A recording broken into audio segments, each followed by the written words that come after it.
اللہ فرماتا ہے قیامت کے دن جو اللہ سے ڈر کر جس نے زندگی گزاری، جب وہ قیامت میں اللہ کی طرف آئیں گے تو اس طریقے سے آئیں گے کہ اللہ ان کا میزبان ہوگا اور وہ اللہ کے مہمان ہوں گے۔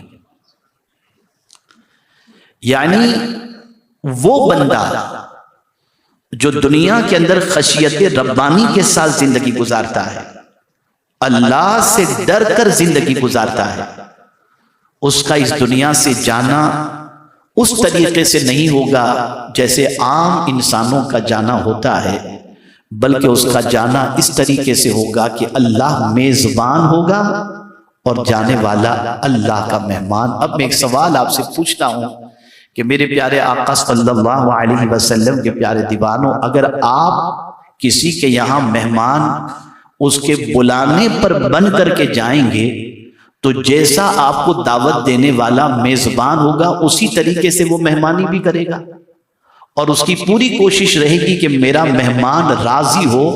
قربان جائیے میرے رب کی عظمت پر کہ جب وہ اپنے بندے کی میزبانی کرے گا اور اس کا بندہ اس کا مہمان ہوگا تو اللہ اپنے بندے کو کتنا راضی کرے گا۔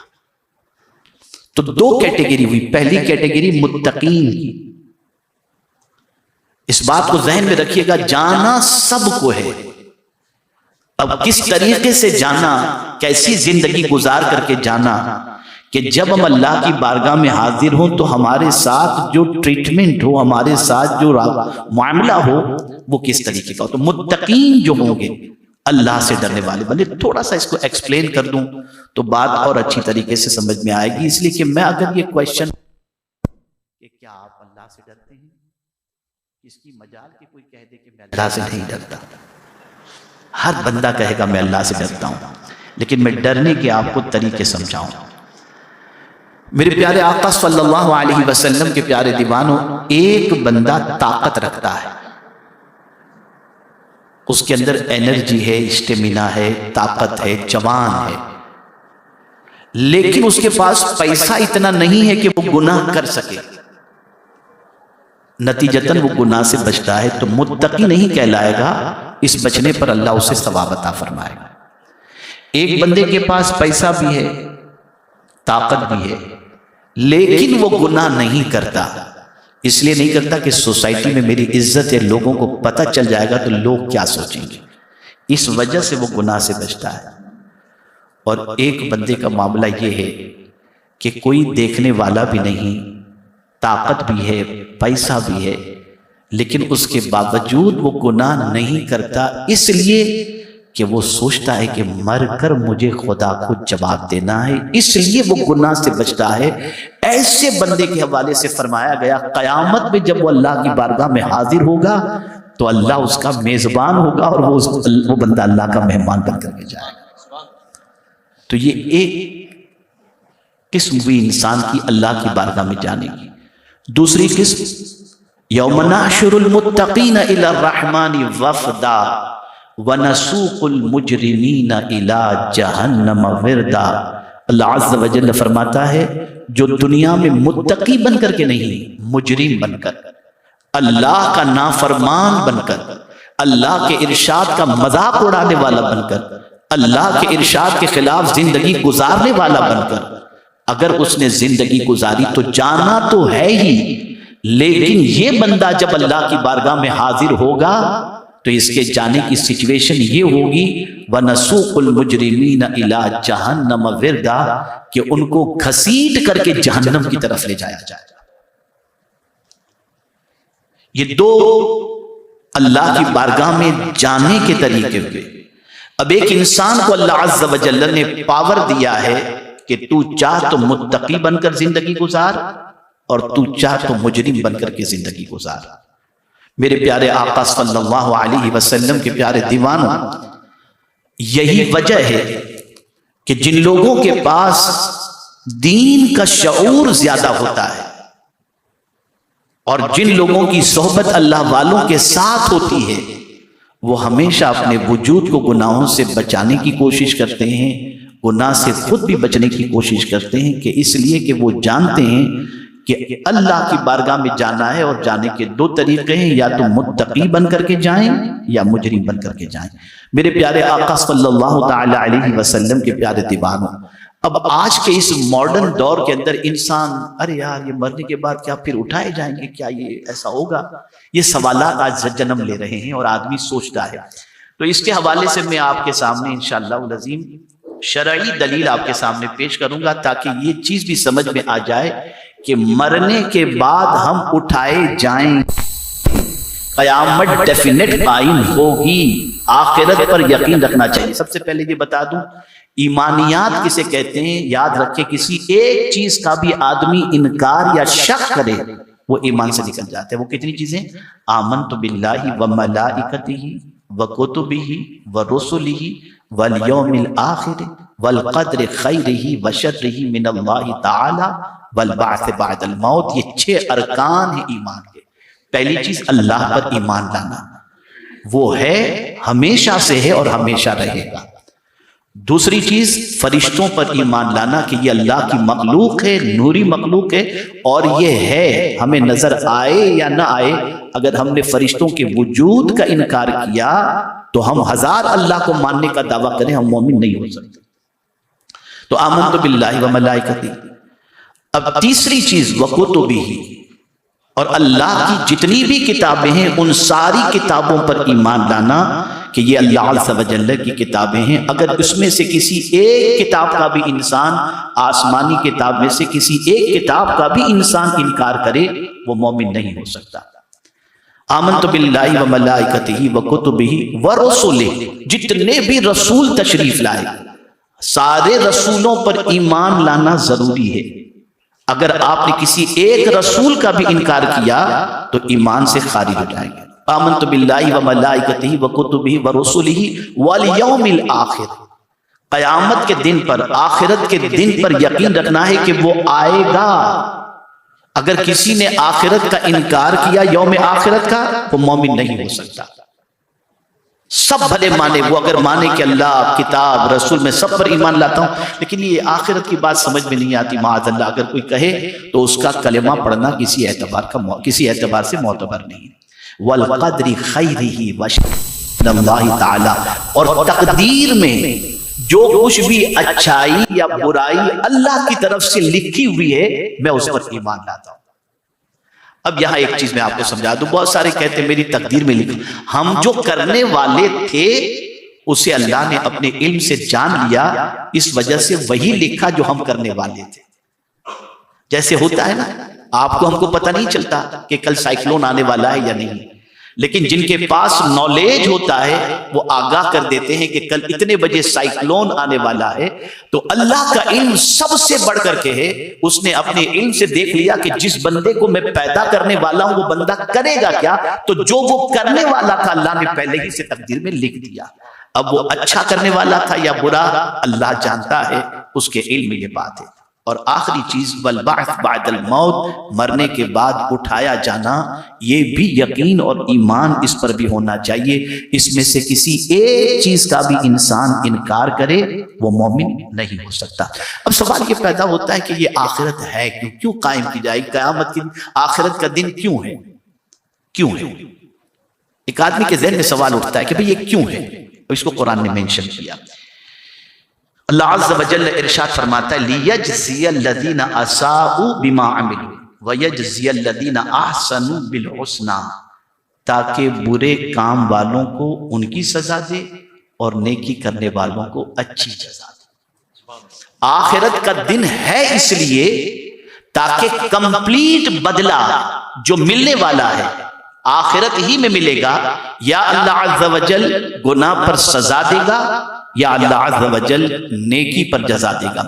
دیکھیں یہاں پر ایک قرآن شریف کی آیت میں آپ کو سناؤں تاکہ آپ کے ذہن میں اچھی طریقے سے یہ بات بیٹھ جائے۔ اللہ عز و جل فرماتے لِيُوَفِّيَهُمْ أُجُورَهُمْ، قیامت کا دن کس لیے؟ اس لیے ہے تاکہ ان کو پورا بدلہ مل جائے، ادھورا نہیں۔ آپ اور ہم اگر دنیا میں نیکی کرتے ہیں تو نیکی کا جو بدلہ اور جو جزا دنیا میں اللہ عطا کرتا ہے یہ تھوڑا عطا کرتا ہے، اور کمپلیٹ بدلہ قیامت کے دن ہمیں اللہ عطا فرمائے گا۔ اور اسی طریقے سے گناہوں کی جو سزا بھی دنیا کے اندر ملتی ہے وہ بھی کمپلیٹ نہیں ملتی، تھوڑی سی سزا ملتی ہے تاکہ بندہ اس سزا کو محسوس کر کے یہ سمجھے کہ جب دنیا کی یہ چھوٹی سی سزا ہم برداشت نہیں کر سکتے تو آخرت کا عذاب ہم کیسے برداشت کریں گے۔ تو آخرت کیوں ہے؟ تاکہ انسان کو نیکی کا بدلہ پورا مل جائے اور گناہ کی سزا پوری مل جائے۔ میرے پیارے آقا صلی اللہ علیہ وسلم کے پیارے دیوانوں، اسی طریقے سے اللہ عز و جل ارشاد فرماتے ہیں، یہ ایک بہت بڑا ڈاؤٹ میں کلیئر کر رہا ہوں کہ آج کے دور کے اندر مسلمانوں کے ذہن میں ایک چیز ہے کہ ہم کلمہ پڑھنے والے اتنے پریشان کیوں، اور جو کلمہ نہیں پڑھتے ان کی زندگی بڑے مزے میں گزرتی ہے۔ اس کا جواب قرآن دے رہا ہے، ام نجعل الذین آمنوا وعملوا الصالحات کالمفسدین فی الارض ام نجعل المتقین کالفجار، کیا ہم ایمان والوں اور نیکی کرنے والوں کو زمین میں فساد کرنے والوں کی طرح کر دیں گے، یا ہم پرہیزگاروں کو بدکاروں جیسا کر دیں گے؟ یعنی پرہیزگار اور بدکار دونوں سملر تو نہیں ہو سکتے نا۔ تو قیامت کیوں ہے؟ اس لیے تاکہ وہ لوگ جو متقی ہیں، دیکھیں ایک چیز یہ ہوتی ہے دنیا میں بہت سارے نیکی کرنے والے بندے پوری زندگی ٹینشن میں ان کی گزر جاتی ہے، اور بہت سارے گناہ کرنے والے بڑے مزے سے زندگی گزارتے ہیں۔ قیامت اس لیے ہے تاکہ اللہ عز و جل اپنا انصاف اس وقت ظاہر فرما دے کہ سب سے صحیح زندگی دنیا کی نہیں ہے، اصل زندگی تو آخرت کی ہے، اور تمہیں دنیا میں بھیجا ہی اس لیے گیا تھا کہ تم نیکی کرو تاکہ جب تم پلٹ کر میری بارگاہ میں حاضر ہوگے تو تمہاری نیکی کا تمہیں بھرپور بدلہ دیا جائے گا۔ میرے پیارے آقا صلی اللہ تعالی علیہ وسلم کے پیارے دیوانوں، یہی وجہ ہے کہ صحابہ کرام علیہم الرضوان ہمیشہ پیش نظر آخرت رکھتے۔ ایک بہت اچھی کہانی کے ذریعے میں آپ کو آخرت سمجھا دوں۔ ایک اچھی کہانی کے ذریعے، ایک بزرگ تھے، ایک محلے میں رہتے تھے، ایک صاحب نے اپنا بہت اچھا بنگلو بنایا، اور بنگلو بنانے کے بعد سارے لوگوں کو اس نے انوائٹ کیا، سب آئے، اور آنے کے بعد ان کے بنگلوں کو دیکھا، فرنیچر کو دیکھا، کرٹن دیکھا، سب کچھ دیکھا، ڈیکوریشن دیکھا، اور کہا بڑا زبردست بنا ہے۔ سب آنے لگے، کیا میچنگ ہے، کیا ڈیکوریشن، یہ ساری چیزیں تعریف کی۔ اس نے بزرگ کو بھی بلایا، وہ بزرگ تشریف لائے، اور انہوں نے آنے کے بعد اس کا بنگلو دیکھا، اور یوں دیکھا تھوڑی دیر، اور بولے بیٹا اب میں جاؤں؟ تو اسے تعجب ہوا۔ اس نے کہا کیا حضور میرا بنگلو آپ کو اچھا نہیں لگا؟ تو انہوں نے جواب میں فرمایا بیٹا جو اس بنگلو میں رہے گا وہ مر جائے گا۔ تو بیپاری تھا، پڑھا لکھا تھا، تو اس نے برجستہ سوال کیا کہ حضور کیا کوئی ایسا بھی گھر ہے جہاں آدمی نہ مرے؟ یہ تو بنگلوں کی کوئی تخصیص تو ہے نہیں، جھوپڑے میں رہنے والا بھی آدمی مرتا ہے، فلیٹ میں رہنے والا بھی مرتا ہے، تو بنگلوں کی تو کوئی تخصیص نہیں ہے کہ بنگلوں میں رہنے والے ہی مریں گے، جھوپڑے میں رہنے والے نہیں مریں گے۔ کیا کوئی ایسا بھی گھر ہے جہاں انسان نہیں مرے گا؟ تو فرماتے بیٹا میں چاہتا تھا کہ تو یہ سوال کر اور میں تجھے جواب دوں۔ ارشاد فرماتے ہاں بیٹا ایک گھر ایسا ہے جہاں موت ہے ہی نہیں۔ کہ حضور وہ کون سا گھر؟ تو کہا قرآن کہتا ہے وَأَنَّ الدَّارَ الْآخِرَةَ لَهِيَ الْحَيَوَانُ، آخرت کا گھر وہ گھر ہے جہاں موت ہے ہی نہیں، زندگی ہی زندگی ہے۔ یہاں سے یہ بات سمجھ میں آئی کہ ہم دنیا میں چاہے کچھ بنا لیں، آپ چلیے سعودی کے بادشاہ کو دیکھ لیجئے، اس کے نل سونے کے ہوں یا کچھ بھی، کتنا بھی بلیٹ پروف جیکٹ، سب کچھ آسائش کا سارا سامان اس کے پاس، لیکن وہ کہہ نہیں سکتا کہ میں یہاں پرماننٹ رہوں گا۔ جانا ہے، ضرور جانا ہے۔ اور کمال کی بات یہ ہے کہ وہ چاہے کتنی قیمتی انگوٹھی پہنا ہو یا گھڑی پہنا ہو، اس کی اولاد وہ چیز اس کو لے جانے بھی نہیں دے گی اور کہے گی اسے نکالو، اور اس کو بھی اتنا ہی کفن، اتنی ہی قبر، اتنی ہی جگہ، اور اسی اعتبار سے یہ نہیں کہ بادشاہ مرا ہے تو قبر میں ایئر کنڈیشن لگا دو، لائٹنگ وغیرہ لگا دو، نہیں، اس کا بھی انجام وہی، اس کے لیے بھی یہی انتظام رہے گا۔ میرے پیارے آقا صلی اللہ علیہ وسلم کے پیارے دیوانوں، ہمیں مزاج عطا کیا گیا، اے روئے زمین پر بسنے والے انسانوں، تمہیں مرنا ہے، مر کر خدا کی بارگاہ میں حاضر ہونا ہے، تو پہلے سے مائنڈ سیٹ کر لو کہ تمہیں متقی بن کر کے اللہ کی بارگاہ میں جانا ہے یا مجرم بن کر کے جانا ہے۔ میرے پیارے آقا صلی اللہ تعالی علیہ وسلم کے پیارے دیوانوں، جب یہ آخرت کا تصور کسی انسان کے ذہن میں بیٹھ جائے اور سوالات اور جوابات اللہ کی بارگاہ میں جو ہوں گے اس کا تصور بیٹھ جائے، تو اس کی زندگی کا اٹھنے والا ہر قدم گناہ سے بچ کر اور نیکی کی طرف اٹھتا ہوا دکھائی دے گا۔ میرے پیارے آقا صلی اللہ علیہ وسلم کے پیارے دیوانوں، قرآن کے ایک لفظ کے حوالے سے میں آپ کو سمجھاؤں. یہ نہیں فرمایا کہ وَبِالْآخِرَةِ هُمْ يُؤْمِنُونَ، نہیں کہ آخرت پر ایمان لاتے، نہیں، وَبِالْآخِرَةِ هُمْ يُوقِنُونَ، اور آخرت پر یقین رکھیں کہ ڈیفینیٹ آخرت ہے. یعنی کوئی یہ نہیں کہہ سکتا کہ ہو سکتا ہے، نہیں ہو سکتا، نہیں، 100% ڈیفینیٹ آخرت ہے.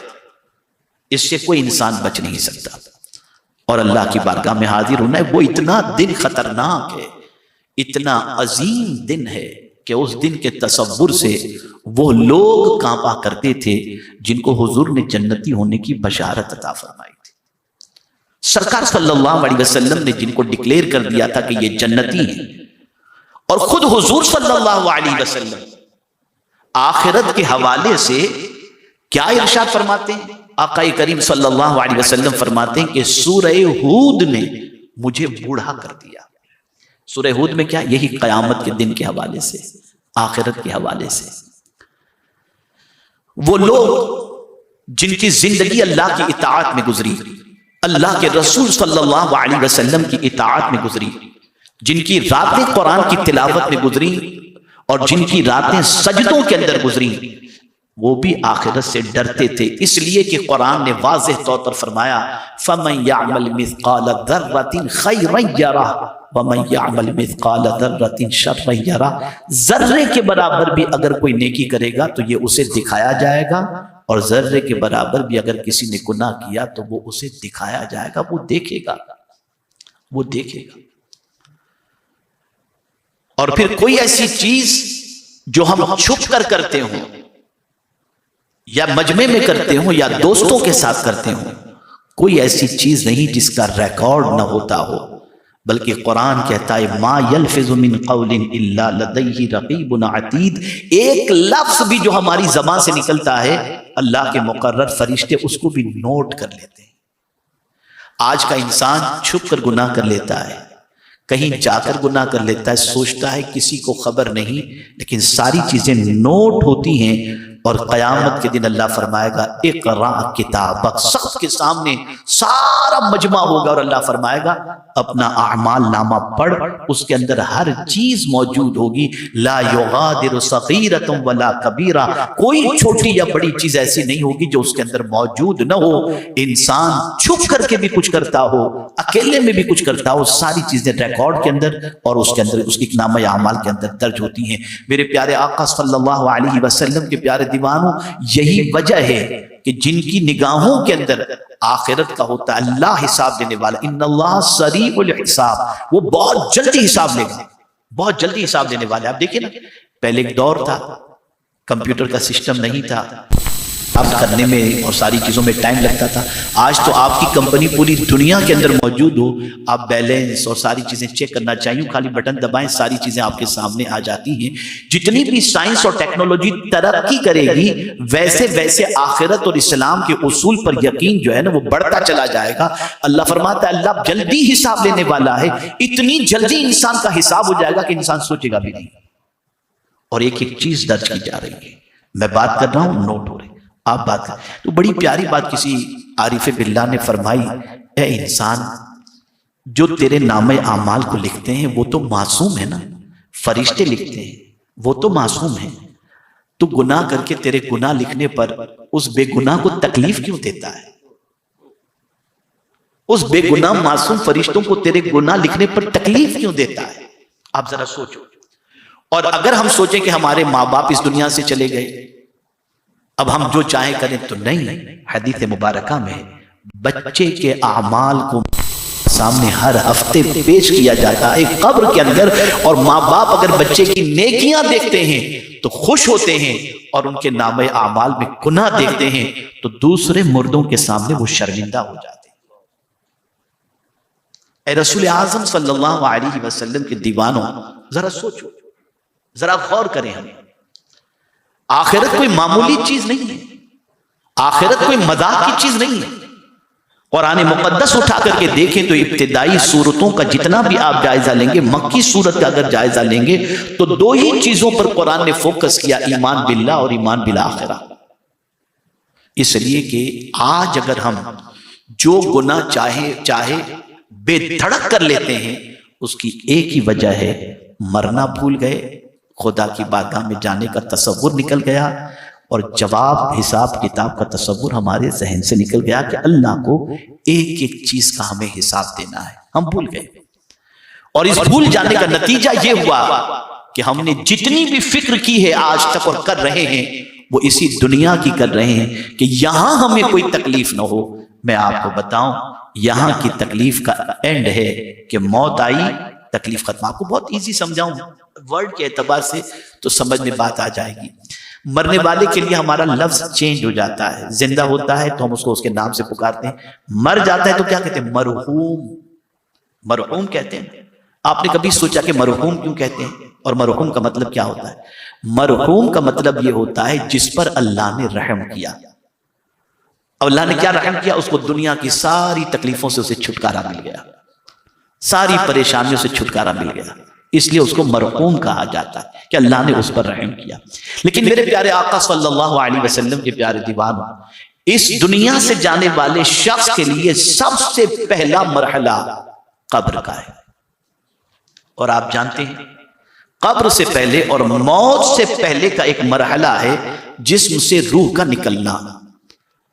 ہم سمجھتے ہیں بس روح نکل گئی، نہیں، یہ روح نکلتی نہیں ہے۔ آقا کریم صلی اللہ علیہ وسلم نے ارشاد فرمایا، کسی پر 360 تلوار کے وار کیے جائیں تو اتنی تکلیف نہیں ہوتی جتنی جسم سے روح نکلتے وقت تکلیف ہوتی۔ بلکہ ایک حدیث میں تو یہاں تک آیا کہ اگر کسی کانٹے والے درخت کے اوپر کپڑا ڈال دیا جائے اور پھر کپڑے کو کھینچا جائے تو پورا کپڑا تار تار ہو جاتا ہے، ہر جگہ سے اس کو نکالنے میں بڑی تکلیف ہوتی ہے۔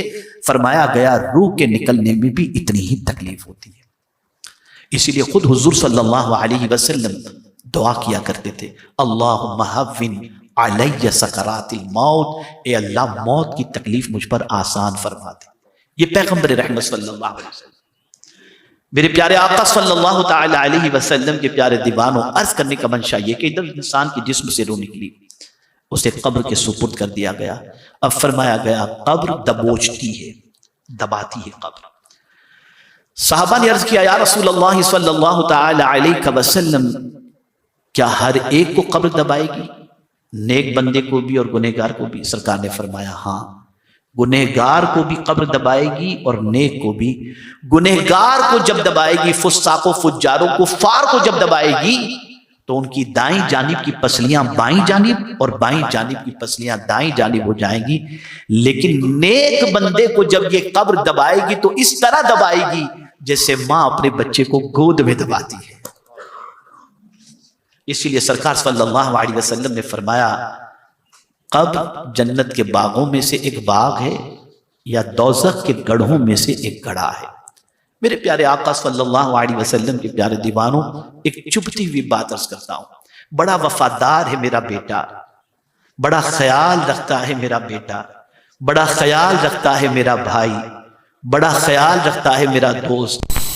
جب انتقال ہوتا ہے نا، آپ دیکھیں گے، پریکٹیکل دلا رہا ہوں، آپ کی توجہ جائے گی، بیٹا ہو، دوست ہو یا بھائی ہو، جب جنازہ اٹھایا جاتا ہے نا تو میکزیمم 10 قدم وہ چلتا ہے، پھر فوراً کاندھا بدل دیتے ہیں، بھائی تم ذرا اٹھا لو۔ سوال یہ پیدا ہوتا ہے 10 قدم ہی بس، قبر تک کوئی لے کر نہیں جاتا۔ ایک آدمی قبر تک کاندھا دیتا ہوا آپ کو نہیں ملے گا، 10 قدم ہی کے اندر کاندھا بدل دیتا ہے۔ یہ اس مرنے والے انسان کی پوزیشن ہوتی ہے۔ میرے پیارے آقا صلی اللہ علیہ وسلم کے پیارے دیوانوں، تو آخرت کے بارے میں یقین رکھنا ہے کہ وہ آ کر کے رہے گی، اس سے کوئی انسان بچ نہیں سکتا۔ میرے پیارے آقا صلی اللہ علیہ وسلم کے پیارے دیوانوں، کچھ لوگوں کو جو شک ہوتا ہے آخرت کے بارے میں، تو قرآن نے کہا وَيَسْتَنْبِئُونَكَ أَحَقٌ قُلْ اِي وَرَبِّي إِنَّهُ لَحَقٌ وَمَا أَنْتُمْ بِمُعْجِزِينَ۔ بہت غور سے سنیے اور توجہ دیں۔ سرکار صلی اللہ علیہ وسلم سے لوگ پوچھتے تھے، تو پوچھنے والے نے حضور سے پوچھا تو پروردگار جل جلالہ نے فرمایا اور تم سے پوچھتے ہیں کہ کیا وہ حق ہے، یعنی قیامت واقع ہوگی، آخرت آئے گی؟ تو سرکار صلی اللہ علیہ وسلم سے رب قدیر جل جلالہ نے فرمایا قل، تم فرماؤ، ای وربی انہ لحق، ہاں میرے رب کی قسم بے شک وہ ضرور حق ہے اور تم کچھ تھکا نہ سکو گے. کس کو؟ اللہ کو. یعنی قیامت قائم کرنا یہ اللہ عز و جل کے دست قدرت میں ہے، اس کو کوئی نہیں تھکا سکے گا. قیامت کہاں قائم ہوگی میں آپ کو جگہ بھی بتا دوں، ملک شام میں قیامت قائم ہوگی. اور جب حضرت اسرافیل علیہ السلام سور پھونکیں گے تو سب ختم ہو جائے گا، کوئی چیز نہیں رہے گی، کوئی چیز باقی نہیں رہے گی، سب ختم. اور پھر قیامت جس زمین پر قائم ہوگی ملک شام کی، وہ زمین بالکل چٹیل ہوگی، ایک دم پلین زمین ہوگی، نہ پہاڑ نہ اوپر نہ نیچے نہ درخت، کوئی چیز نہیں، ایک دم پلین. اور پوزیشن یہ ہوگی کہ سورج سوا نیزے پر ہوگا اور آدمی اپنے پسینے میں ڈبکیاں لگا رہا ہوگا، اتنی گرمی، اور بدن پر کپڑا بھی نہیں ہوگا. اور اس وقت سچویشن کیا ہوگی؟ جن کے حساب ہو رہے ہوں گے، جن کے حساب باقی ہوں گے، وہ قیامت کی گرمی کی وجہ سے تمنا کریں گے کہ میرا بیٹا جہنم میں چلا جائے تو ٹھیک ہے، لیکن مجھے اللہ جنت میں ڈال دے. یہ قیامت کی سچویشن کوئی کسی کا نہیں ہوگا. واضح طور پر اللہ عز و جل نے قرآن مقدس میں ارشاد فرمایا، جس کو اللہ عز و جل واضح طور پر، میرے پیارے آقا صلی اللہ علیہ وسلم کے پیارے دیوانوں، اللہ عز و جل ارشاد فرماتا ہے یوم یفر المرء من اخی، قربان جائیے اس کے ارشاد پر. قیامت کے دن بھائی بھائی سے بھاگ رہا ہوگا، یعنی دیکھے گا تو بھاگ جائے گا. یوم یفر من اخی وصاحبته وبنی، اور اس کا دوست بھی اس سے بھاگے گا اور بیٹا بھی بھاگے گا. نہ بیوی شوہر کے کام آئے گی، نہ شوہر بیوی کے کام آئے گا، نہ بھائی بھائی کے کام آئے گا. بھاگیں گے ایک دوسرے سے، پہچانیں گے نہیں کسی کو. اب ایک واقعہ میں آپ کے سامنے، حضرت اسماعیل حقی رحمت اللہ تعالی علیہ، انہوں نے جو تفسیر روح البیان کے اندر نقل کیا ہے، میں آپ کے سامنے پیش کرتا ہوں. حضرت کعب رضی اللہ تعالیٰ عنہ فرماتے ہیں قیامت کے دن ایک ماں کا حساب ہوگا، اور جب ماں کا حساب ہوگا تو نیکی اور گناہ دونوں اکول ہوں گے. اس چیز کو بھی ذہن میں رکھیں، قیامت میں ایک معاملہ ایسا بھی ہے جس کو کہتے ہیں مقام، جس کو اعراف کہتے ہیں. یہ مقام اعراف کیا ہے؟ جس میں نیکی اور گناہ دونوں اکول ہوں، دونوں برابر برابر، تو یہ مقام اعراف ہے. تو اس کے نیکی اور گناہ دونوں اکول ہوں گے.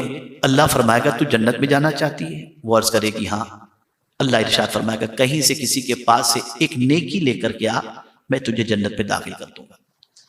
ماں، حضرت کعب جلیل القدر صحابی ہیں، ارشاد فرماتے ہیں کہ ماں میدان محشر کے اندر اپنے بیٹے کی تلاش میں نکلے گی. وہ بیٹا جو ماں کے سر میں درد بھی نہیں دیکھ سکتا تھا اور رائے کے دانے کے برابر بھی تکلیف نہیں دیکھ سکتا تھا، ماں تلاش میں نکلے گی اور اتنے بڑے مجمع کے اندر اسے اس کا بیٹا مل بھی جائے گا اور اس کا حساب بھی نہیں ہوا ہوگا. ماں اپنے بیٹے سے کہے گی میرے بیٹے ایک نیکی دے دے، تیری ماں کی بخشش ہو جائے گی. بیٹا جواب میں عرض کرے گا ماں آج کے دن میں تیری کوئی مدد نہیں کر سکتا، کوئی مدد نہیں کر سکتا. ماں کہے گی میرے بیٹے میں نے 9 مہینے تک تجھے اپنے پیٹ میں اٹھائے رکھا، ایک نیکی دے دے. بیٹا کہے گا ماں آج کے دن میں تیری کوئی مدد نہیں کر سکتا. ماں کہے گی میرے بیٹے میں نے 2 سال تک تجھے دودھ پلایا تھا، ایک نیکی دے دے تیری ماں جنت میں چلی جائے گی. وہ کہے گا ماں آج کے دن میں تیری کوئی مدد نہیں کر سکتا. ماں کہے گی تیری گندگی کو میں نے صاف کر کے تجھے میں نے بڑا کیا، ایک نیکی دے دے تیری ماں جنت میں چلی جائے گی. بچہ کہے گا ماں آج کے دن میں تیری کوئی مدد نہیں کر سکتا. ماں بے بس ہو جائے گی، مجبور ہو جائے گی. حضرت کعب رضی اللہ تعالیٰ عنہ فرماتے ہیں بہت پتے کی بات، وہ لوگ جو اپنی اولاد کے لیے جائز ناجائز حلال حرام کا خیال نہیں کرتے، انہیں اس بات کو ذہن میں رکھنا چاہیے کہ یہ اولاد قیامت میں کام نہیں آئے گی، نہیں آئے گی کام.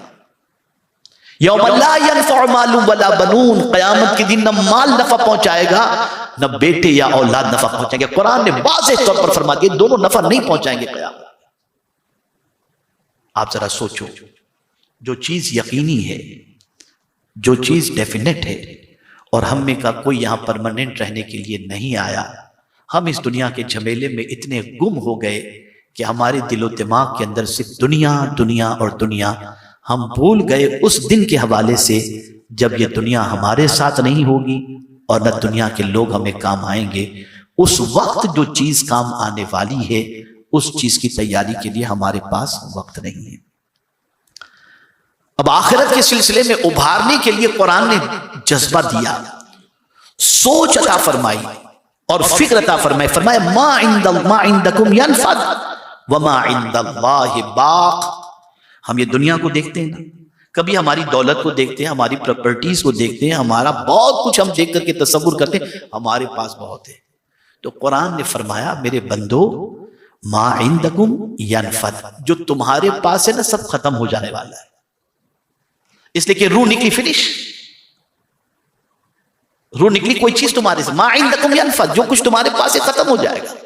وما عند اللہ باق، لیکن اللہ کے پاس جو ہے وہ باقی رہنے والا ہے، وہ باقی رہنے والا ہے. میرے پیارے آقا صلی اللہ تعالی علیہ وسلم کے پیارے دیوانوں، پھر آگے اللہ عز و جل نے فرمایا وَلَنَجْزِيَ الَّذِينَ صَبَرُوا أَجْرَهُمْ بِأَحْسَنِ مَا كَانُوا يَعْمَلُونَ، اور ضرور ہم صبر کرنے والوں کو ان کا وہ صلہ دیں گے جو ان کے سب سے اچھے کام کے قابل ہو. یعنی جو صبر کرے گا، صبر سے مراد گناہ کا خیال پیدا ہوا، روک لیا، صبر کر لیا، کنٹرول کر لیا، میں گناہ نہیں کروں گا. کبھی کبھی انسان سوسائٹی کے اندر اپنے اسٹیٹس کو مینٹین کرنے کے لیے اللہ کی نافرمانی کرتا ہے اور سوچتا ہے کہ یہ آج کے دور کا تقاضا ہے. خدا کی قسم یہ سوچ اتنی بوتی سوچ ہے کہ جس سوسائٹی میں ہم وقار تلاش کرتے ہیں، قرآن نے کہہ دیا تمہیں عزت چاہیے، کون ہے عزت کا مالک؟ وَتُعِزُّ مَن تَشَاءُ وَتُذِلُّ مَن تَشَاءُ، عزت اللہ جس کو چاہے عطا فرمائے، وہ عزت دینے والا ہے. ہم نے توجہ ہٹا دی اپنی. اگر میں آپ کو بتاؤں کہ اللہ کن کن چیزوں کا حساب لے گا تو رسول اعظم صلی اللہ علیہ وسلم مولا علی کرم اللہ تعالی وجہہ الکریم سے فرماتے ہیں ٹھنڈے پانی کو جو تم پیتے ہو نا، اللہ اس ٹھنڈے پانی کا بھی تم سے حساب لے گا کہ اس پانی کو پی کر تم نے کیا کیا، کیا کیا. قرآن کہتا ہے ثم لتسألن یومئذ عن النعیم، ہر ایک نعمت کے بارے میں اللہ قیامت کے دن سوال پوچھے گا. چاہیے یہ کہ ہم اس دنیا میں رہ کر اس آخرت کی تیاری کریں جہاں کوئی بھی ہمیں کام آنے والا نہیں. وہاں جو چیز کام آئے گی وہ نیکیاں کام آئیں گی، وہ گناہ سے بچنا کام آئے گا، وہ اللہ کی اطاعت کام آئے گی. وہاں اللہ عز و جل اور اس کے رسول صلی اللہ علیہ وسلم کی فرما برداری کام آئے گی. اس کو بڑی کامیابی کے اعتبار سے قرآن نے ایک آیت میں منشن کیا کہ جو چاہتا ہو کہ بڑی کامیابی اللہ اسے عطا فرمائے تو اللہ نے فرمایا وَمَن يُطِعِ اللَّهَ وَرَسُولَهُ يُدْخِلْهُ جَنَّاتٍ تَجْرِي مِن تَحْتِهَا الْأَنْهَارُ خَالِدِينَ فِيهَا وَذَلِكَ الْفَوْزُ الْعَظِيمُ. اور جو حکم مانے اللہ اور اس کے رسول کا، اللہ اسے باغوں میں لے جائے گا جن کے نیچے نہریں رواں، ہمیشہ ان میں رہیں گے، اور یہی ہے بڑی کامیابی. یعنی اللہ اور اس کے رسول کی جو بات مانے گا اللہ عز و جل اسے ایسے باغ عطا کرے گا جس میں نہریں رواں ہوں گی، اور اس فرما بردار کو وہاں پر ٹیمپرری نہیں رکھا جائے گا، خالدین فیہا، بندہ اس میں ہمیشہ کے لیے رہے گا. تو کامیاب کون ہے؟ وہی بندہ کامیاب ہے جو جنت کے اندر جانے کی تمنا اور وہاں جانے والے کام کرتا ہے. اور وہ کام کیا ہیں؟ جو اللہ اور اس کے رسول جل جلالہ و صلی اللہ علیہ وسلم کی اطاعت کرے. اللہ عز و جل اپنے حبیب صلی اللہ علیہ وسلم کے فتح و طفیل اسے جنت کا حقدار بنائے گا. میرے پیارے آقا صلی اللہ علیہ وسلم کے پیارے دیوانوں، آپ جانتے ہیں کہ میں وقت کی پابندی کا بڑا خیال رکھتا ہوں، تو بس دو چار باتیں اور مزید عرض کر دوں. اور میں چاہوں گا کہ آج آپ اور ہم یہ فکر لے کر یہاں سے اٹھیں کہ ہم اپنی زندگی کا بیشتر حصہ کوشش کریں گے کہ آخرت سنوارنے کے اندر گزاریں. وہاں کوئی کام کسی کے نہیں آئے گا، کوئی کام نہیں آئے گا، اور ہم نہیں جانتے کہ کب ہم اس دنیا سے جائیں گے، کب داعی اجل کو ہمیں لبیک کہنا پڑے گا.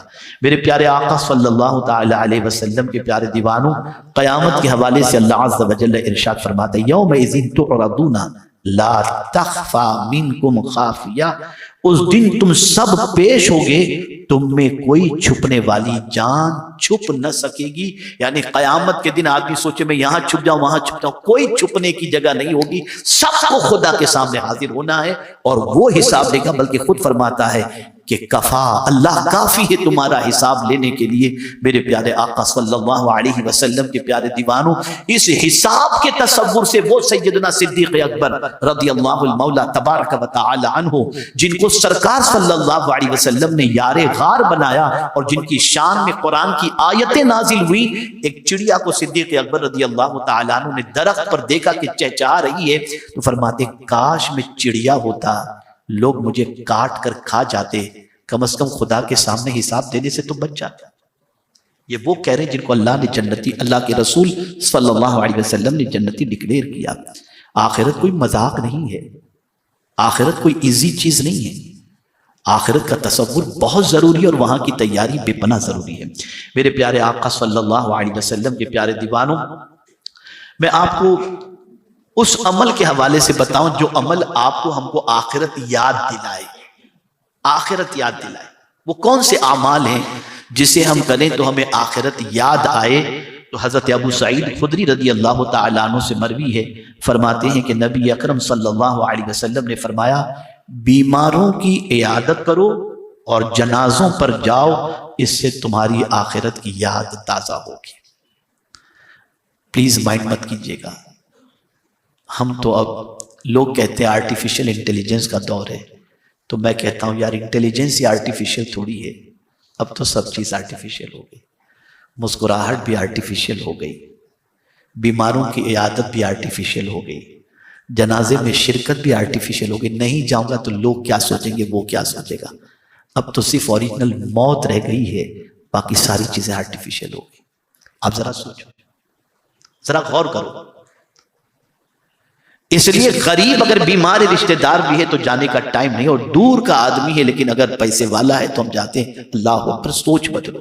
اگر میں بتا دوں کہ کسی مریض کی عیادت کی فضیلت کیا ہے، حضور صلی اللہ علیہ وسلم ارشاد فرماتے ہیں کہ جو شخص وضو کر کے کسی بیمار کی عیادت کے لیے نکلا وہ جنت کے راستے پر ہے، وہ جنت کے راستے، اور فرشتے اس کے لیے مغفرت کی دعا کرتے ہیں۔ آپ ذرا سوچو، سرکار صلی اللہ علیہ وسلم فرماتے بیماروں کی عیادت اور جنازے میں شریک ہوا کرو، یہ تمہیں آخرت کی یاد دلائے گی۔ لیکن ٹو بی فرینکلی میں عرض کرتا ہوں کہ آج دنیا اتنی غالب آ گئی ہے کہ میں نے قبرستان میں بھی لوگوں کو فون پر بزنس کی باتیں کرتے دیکھا ہے۔ العیاذ باللہ، العیاذ باللہ۔ حضرت عبداللہ ابن مسعود رضی اللہ تعالیٰ عنہ کی بارگاہ میں ایک شخص حاضر ہوا، عرض کرنے لگا حضور مجھے کچھ نصیحت فرمائے۔ تو آپ نے ارشاد فرمایا ابھی قریب کچھ دنوں کے اندر تمہارے کسی رشتہ دار میں کسی کا انتقال ہوا ہے؟ کہا ہاں ہمارے فلاں رشتہ دار کا انتقال ہوا۔ کہا تیری نصیحت کے لیے یہی کافی ہے، وہ گیا تو بھی جانے والا ہے، یہ نصیحت کے لیے کافی۔ اور وہ سب چھوڑ کے مرا تو بھی چھوڑ کے مرے گا، جو وہ لے کر کے گیا تو سوچ تیرے ساتھ کیا چیز جانے والی ہے، نصیحت کے لیے یہی کافی۔ ذرا سوچو، قبرستان جانے کے بعد وہ قبر کا گہرا گڑھا، وہ اندھیرا، وہ تاریک، وہاں کی روشنی کیا ہے، وہاں کی ٹھنڈک کیا ہے، وہاں دل کیسے بہلے گا، کبھی ہم نے اس کے بارے میں نہیں سوچا۔ ہمیں اس کے بارے میں فکر کرنی چاہیے۔ میرے پیارے آقا صلی اللہ علیہ وسلم کے پیارے دیوانوں، حضرت ابو درداء رضی اللہ تعالیٰ عنہ نے ایک شخص کو دیکھا، بڑے عظیم صحابی حضرت ابو درداء رضی اللہ تعالیٰ عنہ۔ ایک بار جو ہے وہ مسکرا رہے تھے، ہمیشہ مسکرا کر باتیں کرتے تھے۔ ایک بار مسکرا رہے تھے تو ان کی بیوی نے کہا آپ ہمیشہ ہنستے رہتے ہیں، لوگ دیکھیں گے تو کیا سوچیں گے؟ کیا پیارا جواب دیا۔ ارشاد فرماتے ہیں لوگ کیا کہیں گے مجھے اس کی فکر نہیں، میں نے اپنے آقا کو مسکرا کر بات کرتے ہوئے ہی دیکھا ہے، تو میں اپنے نبی کی سنت پر عمل کر رہا ہوں۔ یہ تھے حضرت ابو درداء رضی اللہ تعالیٰ۔ حضرت ابو درداء رضی اللہ تعالیٰ انہوں نے ایک شخص کو دیکھا، وہ لوگوں سے پوچھ رہا ہے من ھذا، یعنی ایک جنازہ تھا، لوگوں سے پوچھ رہے کون مر گیا، کون ہے؟ تو حضرت ابو درداء رضی اللہ تعالیٰ عنہ نے اس سوال پوچھنے والے سے کہا ھذا انت، یہ تو ہے۔ وہ پوچھ رہا تھا جنازہ کس کا ہے، آپ نے فرمایا یہ تو ہے۔ فَإِن كَرِهْتَ فَعْنًا، اور اگر تجھے ناگوار ہو تو یہ میں ہوں، اس لیے کہ تجھے اچھا نہیں لگتا اگر مرنا میں تجھے کہوں کہ تیرا جنازہ ہے، اور یہ سننا تجھے اچھا نہیں لگتا تو چل میں ہی کہہ دیتا ہوں کہ میں ہوں، اس لیے کہ ہم سب کا اینڈ موت ہے، اس سے کوئی انکار نہیں کر سکتا۔ ہم دوسروں کو مرتا ہوا، دوسروں کے جنازے کو دیکھنے کے بعد یہ سوچیں کہ ایک دن ہمیں بھی کاندھے پر اٹھا کر کے لوگ لے جائیں گے اور قبر کے سپرد کر کے آ جائیں گے۔ میرے پیارے آقا صلی اللہ علیہ وسلم کے پیارے دیوانوں، ہماری اور آپ کی مینٹیلٹی یہ ہے کہ ہمیں غم ستاتا ہے، صبح اٹھتے ہیں تو مال کا غم، اس کا غم، اس کا غم۔ اب آخری بات میں عرض کرتا ہوں، فرمایا گیا، اور یہ بڑی پیاری بات ہے، ایک کامل بزرگ علیہ رحمت و رضوان نے فرمایا کہ 3 غم بہت اچھے ہیں، 3 غم بہت اچھے ہیں، اور یہی غم انسان کو اپنانا چاہیے، اسی غم کو اپنی زندگی کے اندر داخل کر لینا چاہیے۔ اور فرماتے وہ 3 غم کون سے ہیں؟ ارشاد فرماتے پہلا غم ایمان کی حفاظت کا، کہ اللہ ہم سب کا خاتمہ ایمان پر، ہمیشہ ڈریں کہ کہیں مرنے سے پہلے میرا ایمان نہ چلا جائے، ایمان جانے کا غم ہمیشہ۔ اور میں آپ کو بتاؤں، حدیث مبارکہ ہے، ایک بندہ اپنی زندگی کا بیشتر حصہ جنت کی طرف جانے والے کاموں کے اندر گزارتا ہے، اور پھر اس سے مرنے سے پہلے ایک ایسی غلطی ہو جاتی ہے کہ اس کا نام جہنم میں شمار کر دیا جاتا ہے، اس کا نام جہنم میں شمار کر دیا جاتا ہے۔ اب ذرا سوچیں، اسی لیے اعتبار خاتمے کا ہے، کوئی نہیں جانتا اس کا خاتمہ کس پر ہو۔ تو اسی لیے فرمایا گیا کہ اللہ عز و جل کی بارگاہ کے اندر ہمیشہ دعا کرنی چاہیے کہ اللہ ہم سب کا ایمان پر خاتمہ فرمائے۔ تو پہلا غم ہمیشہ اپنی زندگی میں شامل کر لیں کہ اللہ عز و جل ایمان ہی پر رکھے، ایمان پر خاتمہ فرمائے، بس ایمان نہ جائے، یہ غم ہمارے ذہن میں۔ آدمی سب سے بڑا مالدار وہ ہے جس کے پاس ایمان کی دولت ہے۔ اب دوسرا غم کون سا ہے؟